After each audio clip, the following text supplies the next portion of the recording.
മരുന്നുകളൊക്കെ നമുക്ക് ഇവിടുന്ന് കിട്ടുന്നുണ്ടല്ലോ. എല്ലാ മരുന്നും നമുക്ക് ഇപ്പോൾ ഇവിടുന്നല്ല, ഞാൻ ഇപ്പോൾ എൻ്റെ ഞങ്ങളുടെ വെള്ളൂർ ആശുപത്രിയിൽ നിന്നാണ് വാങ്ങിക്കുന്നത്. അവിടെ സർക്കാർ ആശുപത്രി. സർക്കാർ ആശുപത്രിയിൽ നിന്ന്. അല്ലെങ്കിൽ മേടിക്കണമെങ്കിൽ നമുക്ക് ഷുഗറിൻ്റെയും പ്രഷറിൻ്റെ മരുന്ന് ഈ സർക്കാർ ആശുപത്രിയെ കുറിച്ച് ചേട്ടൻ പറഞ്ഞത് വെള്ളൂർ വെള്ളൂരിലെ പ്രാഥമിക ആരോഗ്യ കേന്ദ്രമാണോ സാമൂഹിക ആരോഗ്യ കേന്ദ്രമാണോ?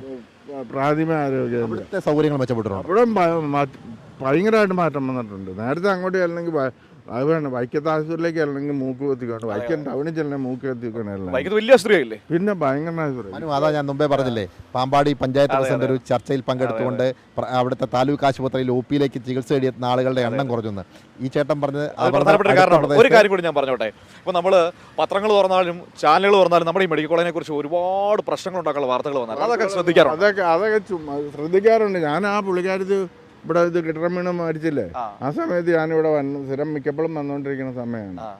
അതൊക്കെ എന്ന് പറഞ്ഞപ്പോൾ അത് ആരുടെയും കുഴപ്പമാണോ, കെട്ടിടം പൊളിഞ്ഞു വീണ് മരിച്ചെന്ന് അത് ഉപേക്ഷിച്ച് കളഞ്ഞ കെട്ടിടമായിരുന്നു. ദൗർഭാഗ്യകരമായ സംഭവം ഉണ്ടായി. അതൊക്കെ ഇപ്പോൾ ഈ എന്തോരാണ് ഇനി ഉണ്ടാകാൻ പോണ, ഇനി ഉണ്ടായിട്ടുണ്ട്.